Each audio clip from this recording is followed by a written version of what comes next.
पश्चिम बंगाल में ये हो क्या रहा है? ऐसा लगता है कि राज्य सरकार ने अपने कर्तव्य का त्याग कर दिया हो।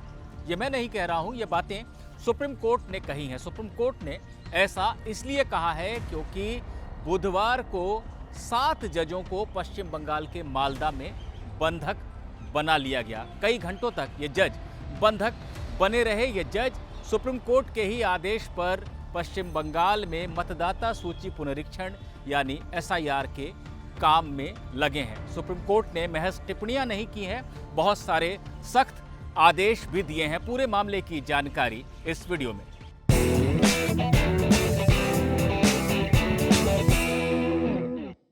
सबसे पहले घटना क्या हुई है इसकी जानकारी ले लेते हैं।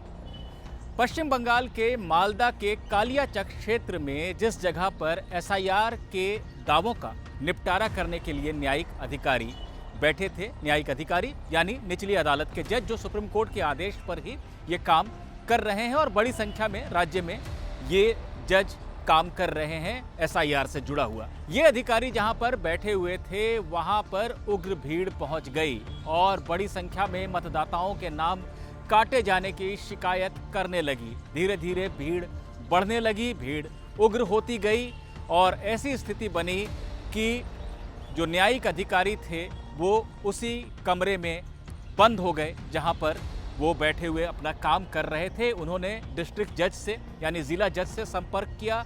उन्होंने कहा कि आपकी सुरक्षा इसी में है कि फिलहाल आप वहां बैठे रहें। ये जानकारी हाईकोर्ट के चीफ जस्टिस को दी गई और हाईकोर्ट के चीफ जस्टिस ने आगे जरूरी कदम उठाए। लेकिन खास बात यह है कि कई घंटों तक न्यायिक अधिकारी वहां पर बंद रहे, लेकिन जिले के एसएसपी या डिस्ट्रिक्ट मजिस्ट्रेट यानी कलेक्टर वहां नहीं पहुंचे उनकी सहायता के लिए। आखिरकार हाईकोर्ट के चीफ जस्टिस ने राज्य के गृह सचिव और डीजीपी से संपर्क साधा। यहां पर भी यह समझना होगा कि जो चीफ सेक्रेटरी हैं यानी मुख्य सचिव हैं राज्य के, वो उपलब्ध नहीं थे फोन पर। चीफ जस्टिस ने सबसे पहले उनसे संपर्क किया पर उनसे बात नहीं हो पाई। उसके बाद उन्होंने डीजीपी और गृह सचिव से बात की, तब जाकर कहीं रात को 12 बजे के बाद उन न्यायिक अधिकारियों को वहां से मुक्त कराया गया, वहां से वो निकल पाए। और जब वो निकल कर जा रहे थे तब भी उनके ऊपर पथराव किया गया। कई जगह पर वहां सड़कों को घेर दिया गया था और भीड़ उग्र प्रदर्शन कर रही थी। ये सारी बातें मीडिया में तो रिपोर्ट हुई ही। हाईकोर्ट के चीफ जस्टिस ने लिखित जानकारी इन बातों की सुप्रीम कोर्ट को दी क्योंकि सुप्रीम कोर्ट की निगरानी में एक तरह से वहां पर एसआईआर का काम चल रहा है। ऐसे में सुप्रीम कोर्ट को यह जानकारी दी गई और सुबह 10:30 बजे चीफ जस्टिस सूर्यकांत की अध्यक्षता वाली 3 जजों की बेंच जब मामलों की सुनवाई के लिए बैठी तो उसने इस चिट्ठी का जिक्र किया, इस पर संज्ञान लिया और कहा कि ऐसा लगता है कि राज्य में कानून व्यवस्था की स्थिति पूरी तरह से ध्वस्त हो गई है। सुप्रीम कोर्ट की तरफ से मामले से जुड़े वकीलों को पहले ही इस सुनवाई की जानकारी दे दी गई थी, जिसके चलते पश्चिम बंगाल सरकार, तृणमूल कांग्रेस, चुनाव आयोग समेत सारे वो वकील जो इस मामले में पेश होते रहे हैं कोर्ट में मौजूद थे। सुनवाई की शुरुआत में चीफ जस्टिस सूर्यकांत ने कहा, हमें कलकत्ता हाईकोर्ट के चीफ जस्टिस की चिट्ठी मिली है, हमने मामले को देखा है, हमने मीडिया में भी देखा है और रात 2 बजे तक मैं घटनाक्रम की जानकारी ले रहा था। हम इस स्थिति को स्वीकार नहीं कर सकते हैं। ये एक साधारण घटना नहीं है। ऐसा नहीं है कि सिर्फ कुछ न्यायिक अधिकारियों को यानी कि जजों को बंधक बनाया गया हो, ये कोई सामान्य घटना है। चूंकि ये पूरी की पूरी कार्रवाई सुप्रीम कोर्ट के आदेश पर हो रही है, ऐसे में ये घटना सीधे सीधे सुप्रीम कोर्ट के अधिकार को चुनौती है।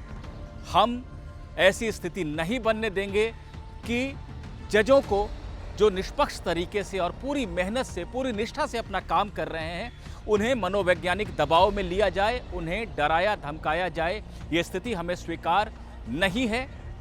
हमें ये जानकारी मिली है कि कई घंटों तक जज वहां पर बंद रहे, लेकिन जिले के जो आला अधिकारी हैं, एसएसपी, डीएम, वो वहां नहीं पहुंचे। उसके बाद रात को 12 बजे के बाद जब कलकत्ता हाईकोर्ट के चीफ जस्टिस ने डीजीपी और गृह सचिव से मदद ली, तब जाकर ये अधिकारी वहां से रिहा हो पाए। पश्चिम बंगाल सरकार की तरफ से पेश हुए वहां के एडवोकेट जनरल को फटकार लगाते हुए चीफ जस्टिस ने कहा कि आप कृपया चुप रहिए, आप कुछ ना बोलिए। हमने कोई ऐसा राज्य नहीं देखा है जहां के वकील, अधिकारी सब इस तरह से पोलराइज्ड हैं, यानी राजनीतिक बातें करते हैं। अगर कोर्ट का कोई आदेश भी हो तो उसका सीधे सीधे पालन नहीं होता है, उसमें भी राजनीति डाल दी जाती है। हमने कोई ऐसा राज्य नहीं देखा है। ऐसे में अब हम कुछ सख्त कदम उठाने जा रहे हैं। हम ये आदेश देते हैं कि चुनाव आयोग केंद्रीय बलों की मांग करे और जो न्यायिक अधिकारी एसआईआर के काम में लगे हैं उन्हें केंद्रीय बलों की सुरक्षा दी जाए। जहां पर वो काम कर रहे हैं वहां भी उन्हें सुरक्षा दी जाए और जिन जगहों पर वो रुके हैं वहां पर भी केंद्रीय बलों को नियुक्त करके सुरक्षा दी जाए। अगर जरूरी हो तो न्यायिक अधिकारियों के परिवार को भी सुरक्षा दी जाए। इसका आकलन चुनाव आयोग करे और जरूरत हो तो परिवार को भी सुरक्षा मिले। इसके बाद सुप्रीम कोर्ट ने कहा कि जिन जगहों पर एसआईआर का काम हो रहा है वहां पर एक बार में 5 से ज्यादा लोगों को जमा न होने दिया जाए। चुनाव आयोग तमाम कदम उठाए जो सुरक्षा के लिहाज से जरूरी है और इन कदमों में राज्य सरकार की मशीनरी पूरा सहयोग करे। सुप्रीम कोर्ट ने यह भी कहा कि वो राज्य के मुख्य सचिव, डीजीपी, मालदा के एसएसपी और डीएम को कारण बताओ नोटिस जारी कर रहा है कि क्यों ना उनके विरुद्ध कार्रवाई की जाए। आखिर उन्होंने सुप्रीम कोर्ट के आदेश पर चल रही प्रक्रिया को बाधित होने की अनुमति दी और उपद्रवियों पर अंकुश नहीं लगाया। ऐसे में क्यों ना उन पर कार्रवाई की जाए। सुप्रीम कोर्ट ने कहा है कि 6 अप्रैल को होने जा रही सुनवाई में ये सभी अधिकारी ऑनलाइन जुड़ें और अपना स्पष्टीकरण दें। सुप्रीम कोर्ट ने यह भी कहा है कि घटना की जांच होनी चाहिए और ये जांच पुलिस के हवाले नहीं की जा सकती है। चुनाव आयोग तय करे कि कौन सी निष्पक्ष एजेंसी हो सकती है जो इस मामले की जांच करे। ये एजेंसी सीबीआई या एनआईए हो सकती है, ऐसा सुप्रीम कोर्ट ने कहा है। जो भी एजेंसी मामले की जांच करे, घटना की जांच करे, वो सीधे सुप्रीम कोर्ट को अपनी रिपोर्ट दे। ये तमाम बातें सुप्रीम कोर्ट ने अपने आदेश में कही हैं। सुप्रीम कोर्ट इससे पहले भी ये कह चुका है कि जब सभी राज्यों में एसआईआर का काम सुचारू तरीके से हो गया है तो सिर्फ पश्चिम बंगाल में ही इतनी समस्या क्यों आ रही है। अब इस घटना ने सुप्रीम कोर्ट को एक बार और सोचने को मजबूर कर दिया है, सख्त कदम उठाने को मजबूर कर दिया है। सुप्रीम कोर्ट की ये टिप्पणियां निश्चित रूप से राज्य में चुनाव मैदान में उतरी ममता बनर्जी और उनकी पार्टी को भी रास नहीं आएंगी, क्योंकि ये टिप्पणियां सीधे सीधे उनके विरुद्ध जा रही हैं।